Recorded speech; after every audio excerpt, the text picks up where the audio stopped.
Thank you for joining us for today's panel, 40 Acres and a Degree. We would like to thank NCRC for this opportunity and this national platform to share the work that we at Change Machine are doing in concert with national HBCUs. My name is Bridget Tate, and I'm the Director of National Programs at Change Machine. We are excited to share with you the current work we are engaged in that impacts, influences, and impedes systemic barriers that are created by design, that continue to marginalize Black students and Black communities in reaching financial mobility. 40 Acres and a Degree, as many of you have probably caught on, is obviously a spin on 40 acres and a mule. The promise of restoration and reparations for the Black community that never happened. Education and homeownership has historically been touted as the straightest path to Black communities could take in reaching financial success and mobility. This very path has proven to not only be not straight, but in actuality, a path of burden, systemic barriers, and pitfalls. Today, we will discuss the historical context of generational wealth, racial equity, and actionable partnerships and solutions that we can all take to address this racial injustices. I am joined today by Dr. Lewis. She is the Dean of Students for the Division of Student Affairs at Elizabeth City State University. We are also joined by Ashley Harrington. She is the Federal Advocacy Director and a Senior Counsel at the Center for Responsible Lending. And Janique Harrison is an HBCU graduate from North Carolina Central University, and she is here to share with us her personal experience as a student carrying college debt post-graduation. Welcome, everybody. And I'm going to start with you, Dr. Lewis, and get us kicked off. You were one of the first partnerships that Change Machine made with an HBCU. And at that time, you weren't in your current role, but thank goodness you carried us with you where you went. And so I want to just kind of kick off with you. You understand the work that we're doing. You have such a great perspective in regards to financial insecurities and how it relates to students. So I want to ask you, Dr. Lewis, if you could tell us a little bit about how does integrating financial securities within existing departments cause impact for students and the impact that you see? Thank you so much, Bridget. So for us and for most of our institutions, that although we all have our own mold, we often still pull from and serve the same kinds of students with the same kinds of background.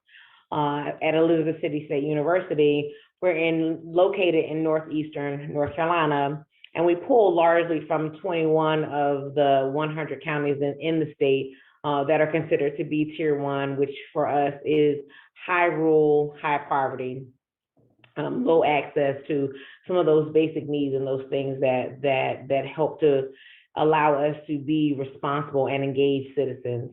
And so when we talk about and think about that impact in integrating, each time a student has an interaction, right, with a person, whether they're in the residence hall, whether they're in the dining facility, whether they're actually coming through financial aid, whether they are in a career development workshop, not having a sense of the importance of financial stability and security hinders their productivity in moving towards their goal.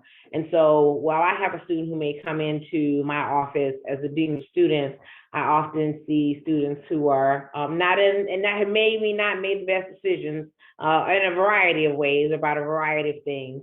But in the greater context, I'm interacting with them for a very finite period of time for a very finite reason. When we delve deeper, it is often those financial insecurities, that unawareness that has made them make certain decisions around conduct, around decisions about remaining on campus, moving off campus, that then puts them into a bind. But it is also the only time that they may have where they're engaging with someone who has an understanding and is willing to take the time to unpack why those decisions have been made and what households did they come from that have now been illuminated? The lack of education, the lack of engagement, the lack of exposure becomes illuminated in their collegiate experience. And so each one of our areas having access to those resources, each one of our areas being educated around ways that they can coach students about making different decisions now that will impact them long term, really is crucial, because that person may not go to the session about the financial literacy. They may not go to a session that talks about mobility and social mobility, always being linked therefore to financial mobility. So if we don't have those integrated spaces, then we often lose that student and we do them a disservice. And so for us to graduate a student who has not had an opportunity to be exposed to and then educated about, and then able to apply the resources and get those resources, we're in the confines of our campuses, then we send out a graduate who is no more prepared to live differently, to live wholly, to live better, to make a better contribution, not just to the greater society, but even to give back to the institution, so that the next generation of people can be educated in that same vein and soar even higher.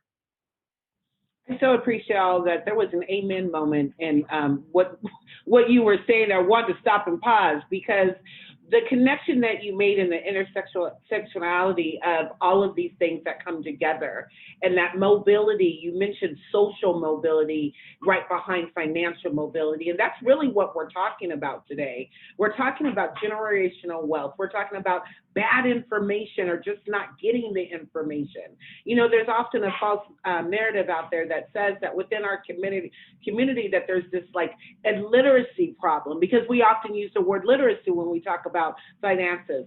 And, you know, I'm here to break those chains of information, because what we're really talking about is not the lack of the knowledge, it's about the access to the information, and for the information to be good information. And so I appreciate the work that you're doing. And I know that over the course of your tenure on multiple campuses and working with specifically Black students, you've seen this from many spectrums. Can you share with me just a little bit about how your outgoing students and then your incoming students, what those baseline differences potentially could look like while you all are having access to financial coaching and support for somebody to help them navigate through those goals? Right. So if I look at my incoming class, my current students who were admitted for the fall, or who will be admitted for fall 2021, 55% of those students at this point, a little bit over 1,000, are Pell Grant eligible. My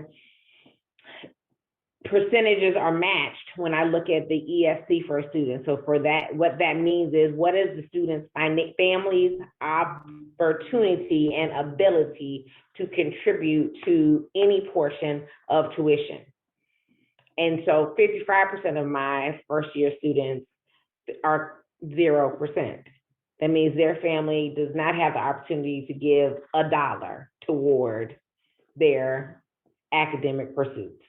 And so all that brings, all the things that happen in the nation, all the things that happen, all those, so that's healthcare, that's the types of degrees or professional trainings or trades that allow someone to live and operate at a working wage, right? They're coming from that space. And so I like the fact that you say, Bridget, you know, that it's not about literacy. It's about a different language, because they do know how to move money. They know how to move money. They know how to make money, how to move this, how to delay this, how to not. So there is a way in which they're managing money. It is not a sustainable way of managing money. And it is not a forward-thinking always in some spaces. Now, some spaces, I don't want to give a blanket statement, right? But in many of those spaces, what it equates to is they've gotten you to this point. So where that looks like in that first year, and we talk about even retention, it's building a plan that gets you in today, right? I get enough to pay your enrollment fee. I get enough to pay your housing application fee. I get enough for this first semester. But I haven't been trained or educated that this is a long game, right? And so that after that first year or that first semester, all those things come due again. and then there's more.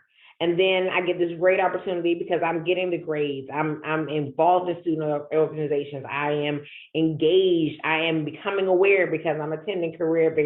But now I need to go on an internship, and I need to live somewhere that isn't Elizabeth City or that isn't Durham, and I need to go and stay in Washington, D.C., or I need to go and move to Wichita because that's where it is. Or I need to go to Troy, Michigan, because I'm going to go and do an internship with Kellogg or General Mills. And I haven't been set up in a way, and I haven't had the education that allows me to do that. But I may not even get that point. So my outgoing students then have had that experience and that exposure. So they get the opportunity to we get the opportunity to control the narrative, but almost force the narrative. So I get to say, so now you would like to be engaged and involved in student leadership, and now you would like to be engaged as a resident hall assistant, and now you want to be a career ambassador. Well, in order to do that, you've got to sit through and be exposed to some of these things. We got to do some coaching. We got to do some things because somebody's going to come to you as a student or a peer educator. You might be the only point of contact that another student has. And so I'm going to educate you. And so then when you're leaving as a senior, you've had that exposure. You had to reteach it. You have to peer teach it. And so you still don't know all the things. I think we all can admit, as well educated and exposed as we are, we probably made some bad decisions somewhere along the way. I'm sure there is a MBA program I might still be paying for, and I'm a doctor. But nonetheless, you live a little longer. But there were some key things that I knew coming out, right? And so what I can say about that senior class is that group gets to have that exposure, and they get to apply it right now. So they're taking a little bit of their old, learn it, know it, earn it, apply it now. But they have a better understanding of how to play the long game once they finish school. Thank you so much for that, Dr. Lewis. The mentioning of what I hear is that each one teach one, because I've been often asked during this journey, why HBCUs? And I said, because there's a culture already on campus.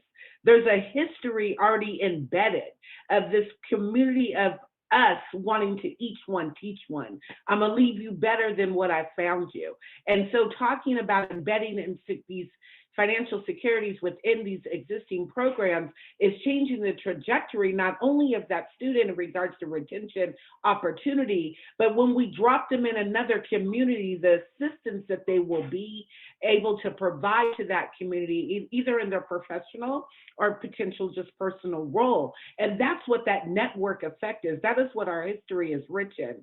And so it was really easy doing this with HBCUs because you didn't have to explain it. Like, we just know. If I can give you the good information, you're going to take it up yonder and you're going to share it out. So thank you so much, Dr. Lewis, for that. I'm going to pivot for a moment to Janique, who's also known as June. Hi, June. Thank you so much for joining us. Hi. How's everyone today? Good. June is a graduate of North Carolina Central University, and I have worked with June in the past, and so I know a little bit about June, and she was kind enough to come on, having had a coaching opportunity, having understood this space. But I don't know that her story is so unique. As we get to Ashley, we'll see that this data matches some of what she's going to ready to share with us. But she wanted to come on, and we wanted her here to speak from the perspective of not only an HBCU grad, but as having managed the school system, student loans, and where you are now post-graduation, and what is that debt doing? Is it serving you? Spill the tea, June. If you don't mind, I wanted to start with, would you mind sharing with us how much student loan debt you have, and did you know that it was going to be this much, this far out because of interest? So right now I am sitting at, I want to say 72,000. I didn't know that, because when I left school, I was sitting at 50,000 for my degrees in my 4 years. So I was one of those people who tried to do the income repayment plan things, but at the time, like, because of my employment, it just came out to not having to pay a balance because of my employment. And then with that, of course, that affects your credit. So my credit plummeted, and it plummeted every year that I did that. So I did this crazy thing and tried to go to grad school. On top of that, things didn't work out with that, so I'm sitting on that debt as well, which is included in the $72,000 right now. So. And so, June, you're not alone. I did a podcast 6 months ago, I think and that was what it was titled, ALOAN, but you are not alone either. Yeah. You are many. Ashley is going to speak to us a little bit about that, and I won't go strong into the numbers right now, but I will definitely mention that we know that Black students hold higher debt than their counterparts, and we know this for various reasons. It's really important to me, again, you'll hear me say this, is that narrative. I want to be very clear about the narrative. There is an accountability piece to those who take out the loan. I hear you. I serve you. My coaches are here to work with them. But on that same token, when you sign a piece of paper to get your education with the best intentions that you're going to take it and run and hit this and contribute to our society, but yet you become so burdened with debt that you can't even get, to where you need to go, there's a problem. And it's a system problem. And it's a problem that we have to be honest and candid enough to understand that if you are coming from a household who cannot contribute, as Dr. Lewis mentioned, to 0% of your son or daughter's education, then that also likely means that you're not going to be able to contribute to their food securities and or their housing potential securities and the additional burdens that come with that. And so we're going to talk about that a little bit, because if we peel back that layer, what we're really talking about is an ability over history to build wealth in our community and our families so that we successfully can continue through with the next generation to not only obtain their degree, but to be contributors in society in a holistic way without the burden. So with that, I'm coming back to you, June, because we definitely got some more questions. Thank you for sharing that part. Ashley, June has already spoken on where she's at as an individual, and we definitely want her to know she's not alone. And I know that you have data, Ashley, that shares that. I know that you do great research and do have a racial lens on this debt equally. And so at this time, I have a ton of questions for you. But what I want to know, Ashley, because CRL is the data, they really do capture data. I want to know what the data is telling us. And what about that data mimics the systemic racial barriers in the financial world that continue to contribute and impact us in a way such as it is? Absolutely. So I'm going to go ahead and share my screen now, if that's all right.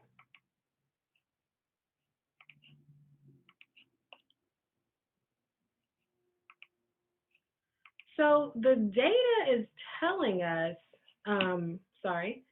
that we're in a crisis, right? You're absolutely not alone. When we say we're in a crisis, there are over 44 million, almost 45 million people struggling under the weight of student debt. I have student debt, a lot of it. So we know there's a reason, right? We know exactly how we got here, and Black women are the ones who are struggling the most under student debt. So not only are you not alone, you're not alone because a lot of people struggling with student debt look like us. And society has set it up that way. So we're at $1.7 trillion in debt outstanding, and people are struggling. 55%, that's over half of U.S. undergrads, are unable to pay down their debt for the first 3 years after they graduate. In 2016, almost 70% of graduating seniors borrowed for college, and they borrowed an average of $30,000. For Black students, it was 85%, and they borrowed close to $34K. And there's a lot of reasons why, we've seen this jump in how we got to 1.7 trillion, how we got to 45 million people. Absolutely, there's more students taking out loans. There's been enrollment growth. More people than ever are going to college, which is a good thing. We've opened up access, right? But what does that access look like? If that access means that you can't then do the things that we want folks to do after they go to college, then what kind of access are we talking about? To us, that's not meaningful access. And so more people are going to college. There's also been expanded eligibility for federal loans. But also there's been this shift from grant aid to loan aid at the federal, state, and institutional level. The federal level, the Pell Grant has not kept up with the rising cost of college. At the state level, as soon as student bodies diversified, as soon as we got the Civil Rights Act, as soon as people of color, Black folks in particular, and women could go to school, states started disinvesting in higher education. And that has continued. And then after the Great Recession, states had a $10 billion budget hole in their budget. And where did they get that money from? They took it from higher ed. And so that didn't mean that public higher education got cheaper, right? It meant that more of that cost was passed on to students and families. And if we know the grant aid has not been going up, income and wages are stagnant, then how do families make up that deficit? They make it up in loans. Because not only is it more expensive to take out more loans, but you have to go to college. This is not a real choice. The majority of jobs since the Great Recession have gone to people with some form of post-secondary education. And if you're a person of color, you have to go to more school, right? You have to get that grad degree. You have to get that professional degree because you want to get the same amount of money that folks get with way less education because of labor market discrimination. So it's not enough just to have a bachelor's anymore. We know that. We see that every day. And now we're in the midst of a recession, a pandemic where people of color have been disproportionately impacted. The level of job loss, the level of businesses that have closed, not to mention, the lives that we have lost. This is all going to absolutely impact the way people continue to struggle with their student debt. So loans are for larger amounts because of the rising tuition and fees we talked about. Takes people longer to complete, right? If you have to take out all this debt, but you also have to work because it's not just the tuition, it's how you pay for food, it's how you pay for books, it's how you get to class, it's how you pay for gas, all those things, how you pay for childcare, right? And so all of that takes money that's not always accounted for when we look at the sticker price. And so people have to work, and if you have to work, then it's going to take you longer to graduate. One of my favorite things that people say is, I worked my way through college. You can't work your way through college. You can't do that anymore because if you try to, you'd have to work almost 60 hours a week. And if you're working almost 60 hours a week because of what wages look like, how do you graduate in 4 years or even 6 years? There's no possible way. This idea you work your way through college is just not true. So we're making less progress repaying. Higher balances, they're more burdensome, there's higher default rates, and there is more folks on income-based repayment, which is a good thing because that means it's helping them to manage their debt better. But it does mean that a lot of folks have negatively amortizing loans, meaning that they are not covering them enough each month to cover their interest. And I'm one of those people, and it is very sad when you look at your balance and you feel like you're paying lots of money every month and nothing is happening, right? But how do we get here? So Black folks are more likely to borrow more and struggle more in repayment. And that is a direct result of the racial wealth gap. This is a chart here that shows the racial wealth gap for Black folks in this country and white folks and Hispanic folks and white folks. So Black families have 1/10 of the wealth as white families. Latino families have 1/8 of the wealth as white families. And that is a direct result of public policy decisions, right? Being denied access to land, credit, housing at every turn, not to mention, being property yourself at the outset. So all of that has led to this persistent racial wealth gap. The Black homeownership rate today is lower than it was when we passed the Fair Housing Act in 1968. It's actually the same as it was in 1898, right? Think about that. That's how low our homeownership rate is. And when people think about how they're going to send their kids to college, one of the first things they think about is their home equity.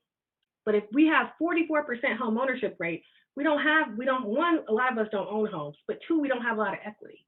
And we lost the most after the Great Recession, right? And it wasn't just people who lost their homes. If you had foreclosed homes in your neighborhood, you also lost value. You also lost equity.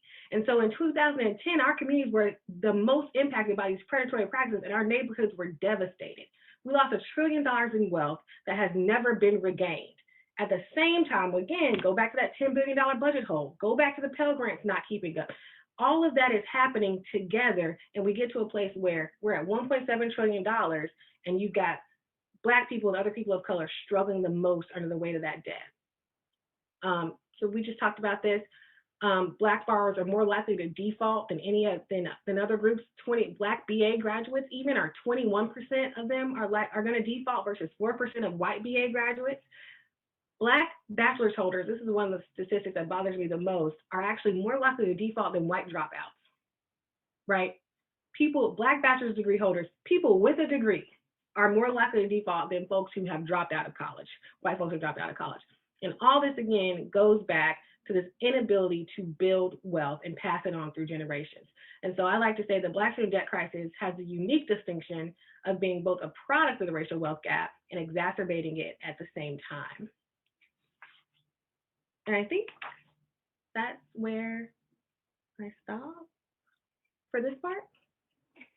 Well, I could listen to you all day. I think you brought it home. You know, you collectively shared a portion of some of what June was talking about in regards to the repayment, but the payment is not going down, so the debt's not going to disappear. You spoke on what a Black graduate with a degree, the default rate, and why that is. And I so appreciate not only the data, but the insight. I also appreciate that when June mentioned that was her with a negative amortization, you spoke to that as well. And that tells me, though, that the system is so broken, even for those who we believe could self-navigate through it, need assistance. And Dr. Lewis, we talk about this and your graduates that are coming out of ECSU and looking towards the future, 6 months out, they're going to have to make a student loan payment.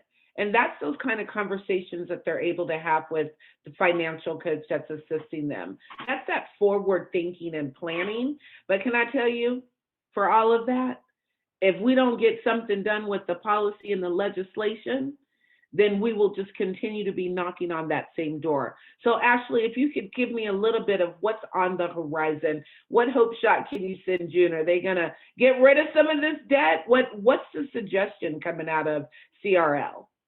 That's absolutely right. I think that's why I really got into this work, right? Policies created this problem. It created this crisis. We didn't get here on our own. And so direct policy intervention has to be the answer, right? It can't all be on us to try to build wealth in a system that wasn't created for us to build wealth, to try to be successful in a system that wasn't created for us to be successful. And that is abundantly clear when you look at all of these systems and how they interact. So what's on the horizon? CRL is advocating for, and joining many other groups to advocate for $50,000 in debt cancellation per borrower through executive action. We think it's not enough to tinker at the margins, right? We have, over 8 repayment plans now. There's so many different ways, things to navigate to pay your loans. You have to deal with servicers. You have to deal with all this other stuff. We can't fix the system when we have $1.7 trillion outstanding. We can't fix the system when we have 44 million people. And we can't fix the system when we have people of color carrying the burden the most. So our first step, the way we fix this problem, we start with cancellation. Any proposal to address the student debt crisis has to start there. We have to do something about these balances. Right now, we're in a payment pause. Over 90% of the 1.7 trillion is federal debt. And so we're in a payment pause that has been since the start of the pandemic, and it's helped a lot of folks, right?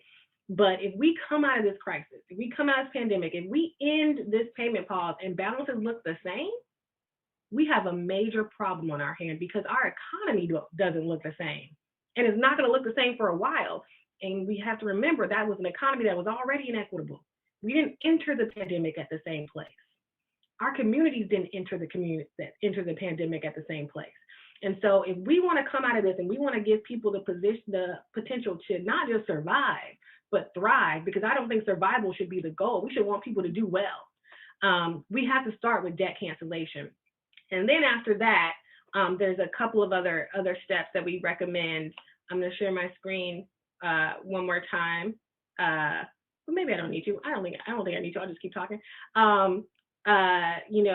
We need to reform income-based repayment. So we actually think that though income-based repayment is supposed to be affordable, it's not actually that affordable. It should be 8% of your income. It should be 15 years instead of 20 or 25 years, because 20 or 25 years is a mortgage. That shouldn't be how long you have your student loans. It should be 15 years, and after that, it should be forgiven, and you should be able to move on with your life. And you know, Black folks and Black and Latino folks are more likely to be on income-based repayment than any other group. And that means we're in repayment the longest, and we're the most likely to watch our balances grow. So either reform repayment, have one plan, one income-based repayment plan that is easy to access, easy to navigate, and forgiveness after 15 years. Also, we need to do something about what happens when you default. When you default on a federal student loan, it is bad, right? They have extraordinary collection powers. They are garnishing people's Social Security. They are garnishing people's wages. It's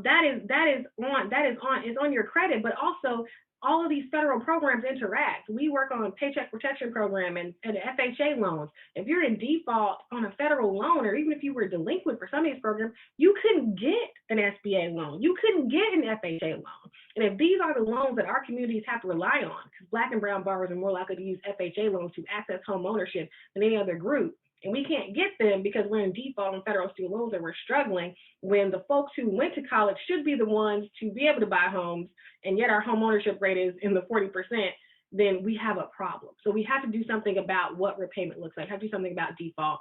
We have to increase our investment in HBCUs and other MSIs and give them what they need to help students. We need to drastically increase the Pell Grant so that we don't end up here again in 10 years. And so we need a path to debt-free college. But again, it all starts with cancellation. You can't do all those other things if we don't start here. Thank you, Ashley. I want to acknowledge this chat, Dr. Lewis. It says, and our family systems may mean we have multiple generations accruing debt at the same time. Can you speak on that for me? Because I have seen during this engagement with HBCUs, we extend financial coaching to not only the students, but alumni and faculty. And I need to tell you that the alumni groups are coming because they're trying to manage their debt, their spouse's debt, and their children's debt all at the same time. So can you speak on that for me a little bit, Dr. Lewis? So one of the things, you know, that we've done in many of our institutions, and particularly the last 2 to 3 that I've been, where we have these recruitment efforts that target non-traditional students, right? So we have an opportunity, particularly for those schools who've been able to successfully launch an online academy or distance education programs completely. So we are recruiting, obviously, your traditional age students, but we're also looking at those parents who may have started and stopped out. And so we're offering those kind of benefits for them, or opportunity for them to come and finish their degree. Sometimes life happens. We're 2-3 years in, something happens, we are student athletes, we have to stop out, we can't do it anymore, we lose the scholarship, and then we go on in life. We have a number of our staff who actually have started at the institution and then began working at the institution, and then were finishing degrees while they were doing that, all the while having children who have come of age and now are in school. But we also have, and I've seen this actually in all 3 of the HBCUs that I've been, where I've been able to contribute in North Carolina, where I've had a first-generation student come, and their progression has inspired a parent who never went to school to then enroll and start taking classes, right? And so on one hand, it's the same, it's the give and the take, it's the same as the gift and the curse. So they're like, great, and oh, mom, how are we gonna do it? Well, mom goes and she's taking a loan too, right? Or dad or older brother is also taking that loan. And so now I'm in school, I'm almost done, my parent has gone, or it's a staff person scenario I laid out.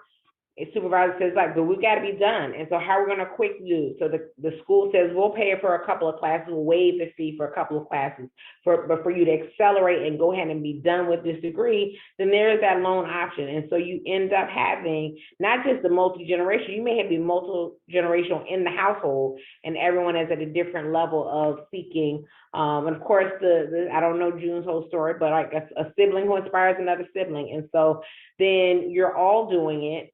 It all comes due around the same time. And particularly when you're then talking about the communities and schools that are pulling from smaller communities. And then where am I going? I may go back to that community, Ashley, right? And so what are my opportunities? Because I still have these family obligations to be in Rocky Mount or in Wise, Virginia, or in Chester, Pennsylvania, which is different than being in Philadelphia, Pennsylvania, right? And so where am I now working?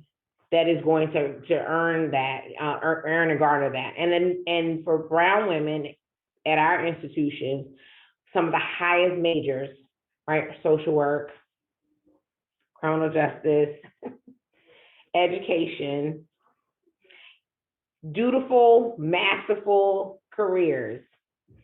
But public servant loan forgiveness is very unique and specific about where you can work and what you can do and how much you earn. And it doesn't, so it's talent work that we need. Please, anybody watching, like, don't stop going into those fields.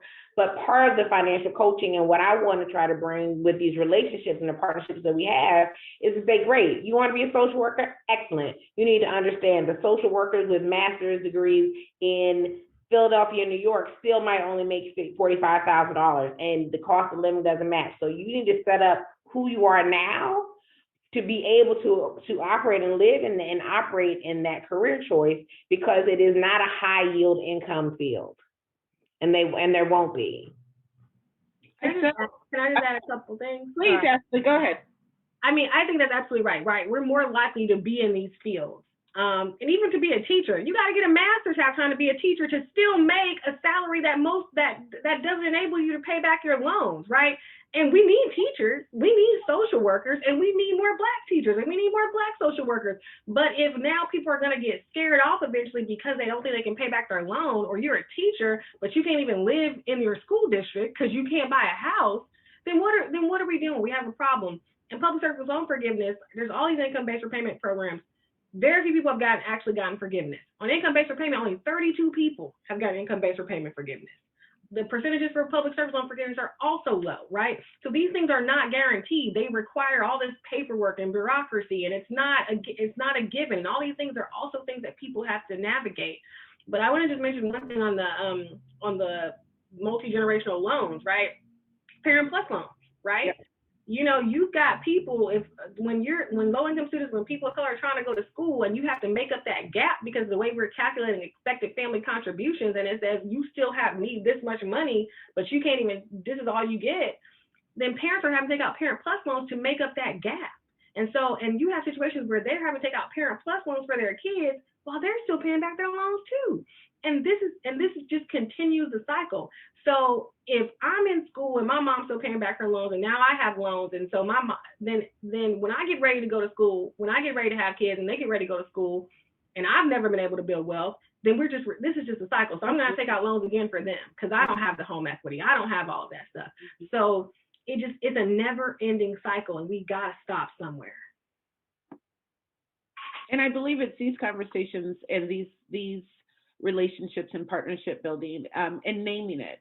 You know, I would be remiss that having just, I can't say come through a pandemic, but having experienced it of that first year, and in the wake of George Floyd, and the climate and where we're at today, and in these partnerships with HBCUs, and there's some pause moments. You know, Ashley, what you shared just now, I was just thinking through, it just continues to perpetuate, right? And again, I often lean into it's a system that's broken, but it's systemic because it's by design, right? And that's why it's broken, but it's working for someone.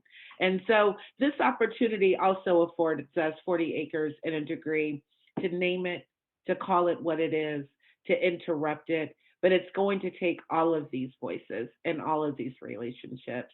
And we honor the students and the alumni and the faculty that are accessing our services, because while it is about looking forward and setting financial goals and helping to guide individuals through a system that is not friendly and or kind, it is also about the data.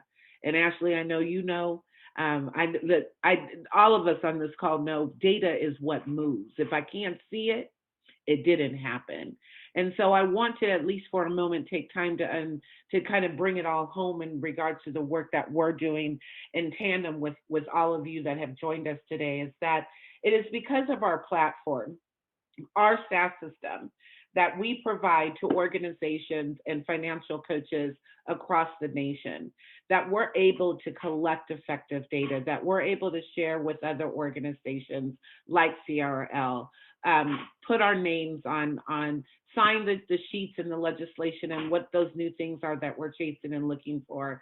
And it's because of the students that we're engaged with and the fact that we're naming it and we're calling it what it is, that these students are getting to the place of being in a position of advocacy for their selves. And so it's really important, the relationships that we're building and the work that we're doing on these college campuses, because as we interact with each one, we are able to collect effective data. We are able to tell honest narratives, not from the top down, but from the ground up. And so I just applaud the work that you all do. I applaud you, June, for wanting to go back and get it. We're going to get you through this repayment plan and get you to where you can obtain that education that you were further seeking, because it's not a dark day, because you know why? The light is shining on it and it is bright, and it's because of all of this work that we're going to be able to enact some change. And I want to leave a few moments for any closing arguments that either of you may have or anything else you want to share about the work that you're doing.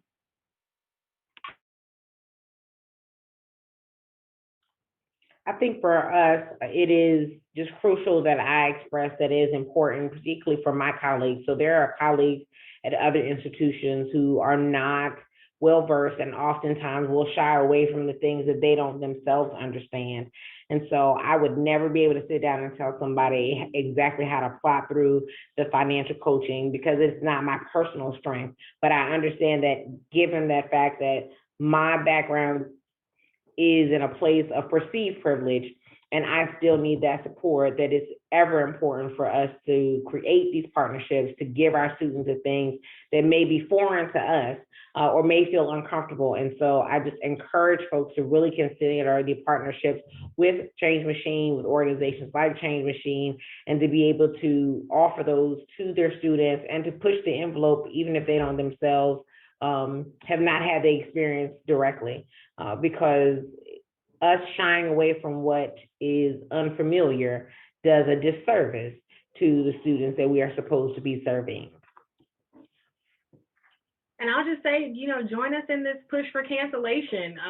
Call, tweet, email your elected officials and tell them you want cancellation. We are asking for it by executive action. So tweet at Joe Biden, tweet at the Vice President, tweet at everyone, tweet at Secretary Miguel Cardona at the Department of Education, but tweet at your senators and Congress folks too, because there is a resolution right now to call on President Biden to cancel that $50,000 per borrower. There are cities passing resolutions, state governments passing resolutions. There are AGs coming out support this. We need everyone talking about the need for cancellation and the need for broad-based cancellation as a racial equity issue, as an economic stimulus, because this absolutely will put money back into the economy if we do this cancellation. And so we just need people in this fight. I think we are close. We are come so far over the past few years in this debate, but $50,000 will cancel the debt for over 75% of people in the federal student loan program. It will be a game changer for a lot of folks who have just been trying to live their life. So join us in that fight. Thank you so much, Ashley. And I want to thank all the attendees and everybody who joined us in this conversation. And if you want more information, we are going to provide you with, Ashley has some great slides, so we'll be able to send them out post this. And then all of our information in order to reach myself and or Dr. Lewis if you have some additional questions. And you all will be seeing June again. We're going to follow her journey through this. And before you know it, she'll be out there leading the pack of students and alumni in embedding and helping us to secure brighter futures for all. And we thank you guys. Thank you, NCRC, and thank you, attendees.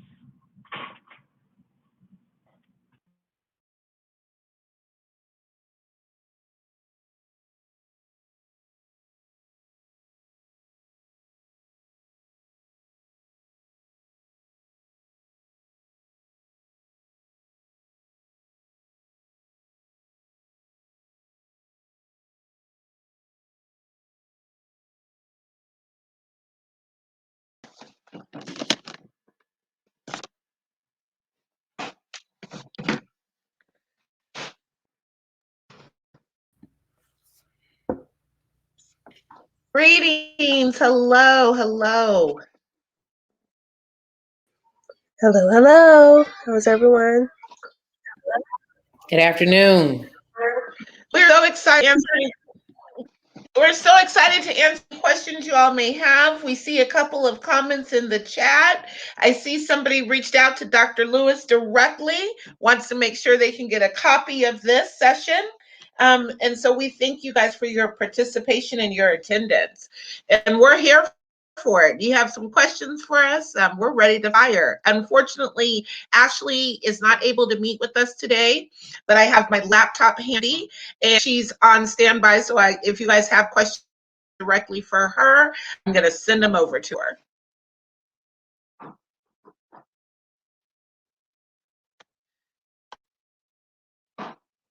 So I do see there was a question that said, somebody's graduating in a week and they're curious about how they're going to address their student debt. I think June may have some experience with this. Maybe June, can you share with us some of the planning you did or did not do when you were graduating and what you would recommend to a student who's thinking forward in regards to 6 months from now?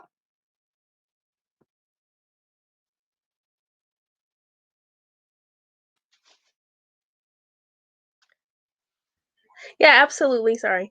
You're on mute. Can you hear me now?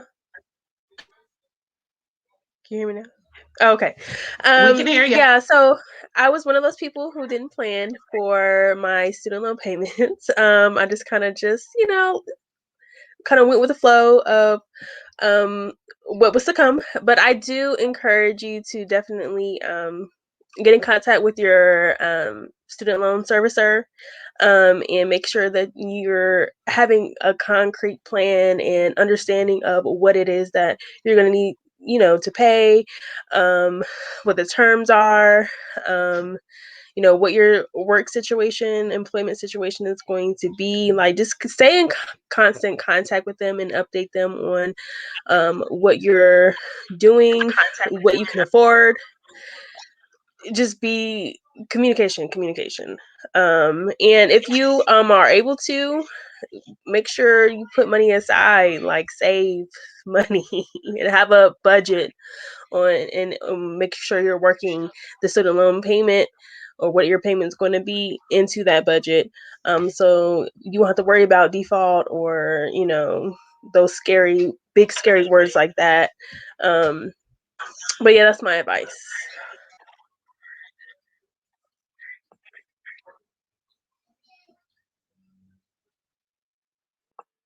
Thank you, June, for sharing that. I don't know if I may be having a couple of technical difficulties, so if I'm over speaking somebody, let me know. But thank you so much for sharing not only your personal experience in regards to that, and with all of what June shared, keep in mind that these campuses that we're working with, ECSU especially, as we just had some graduations happen, right? Like we're in May.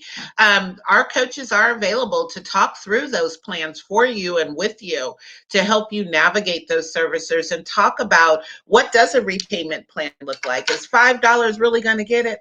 It's not, because Ashley just told us about that interest and that amortization. And so, access is available, and please access it and share it within your network.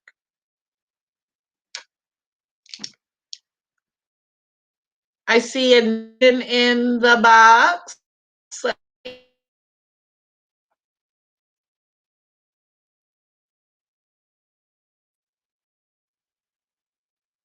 Let me see you guys. I'm trying to read fast. It looks like we got a couple of amens and oh yeses in regards to Dr. Lewis, some of the things you were sharing as it relates to the Brady's type of accesses. What we didn't get a chance to really talk about, and I wonder if the community attendees, I'm sure, are interested in, is the impact of retention. If students have getting toward personal finances and their long-term goals, what does that look like for retention? And students graduating on time? Thank you. So retention is not just important, obviously, for the student as they're going through their own commitment and their goals of completion, but for each institution, that's one of the ways that we're able to look at our potential default rate and default patterns amongst our students. So if we're able to maintain and increase maintain retention and increase that retention, then obviously we're able to, as an institution, qualify for more. It impacts our loan default rates. A lot of people don't know that the default rate kind of goes in, there's a lag. So there's a period of 3 years that then maybe 2 years later is what you're kind of held accountable for. So in terms of that, the institution definitely works through that. I'm glad that you obviously talked about the opportunity that Change Machine offers in terms of supporting those recent graduates, and for us not to lean on our own understanding of how to get ready in that 6-month window. June is absolutely right as well. And each one of you all and your institution students certainly understand the financial aid counselor when they're looking for money up front, but there's a whole entity in most universities for a default manager that helps you to plan and process that immediately leading up to graduation and immediately after. So retention is one of the ways that we look at what is our potential funding for the future, but also in terms of what we need to do. From one of my other areas in my portfolio is career development. And so where will we need to be focused in terms of those students who are here, who are coming back, and what are those degrees that they expect to obtain, so that we can make sure we're partnering with employers so that they are on the ready and that we're following their recruitment and talent acquisition cycles, so that upon graduation, those students can be gainfully employed and better prepared for that debt management and that loan repayment moving forward.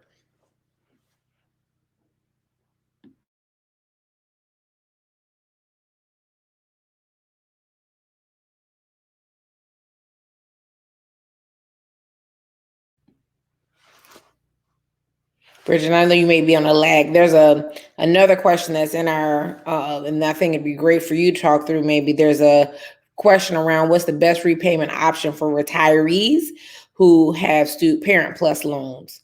So that may be something that you can talk through for folks.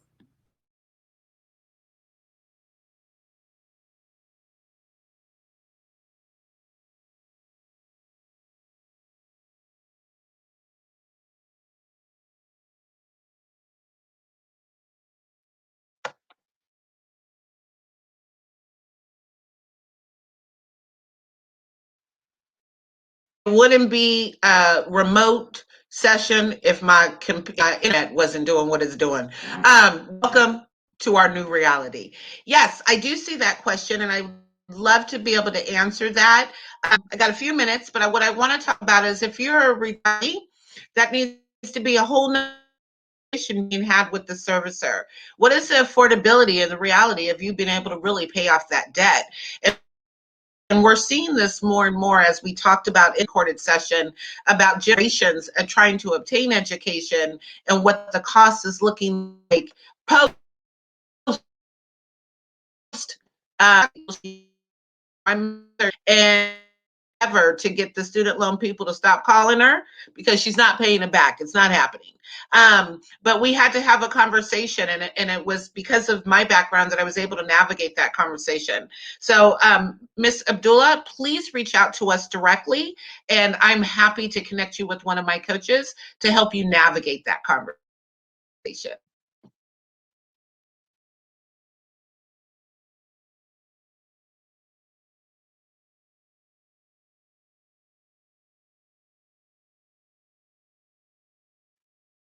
Any additional questions we see in here?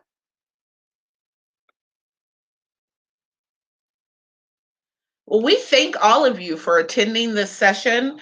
We look forward to continuing this conversation with the partners that we're working with. But equally as important, we want to really say a sincere thank you to NCRC for seeing the value in having this, for understanding the value of having this discussion.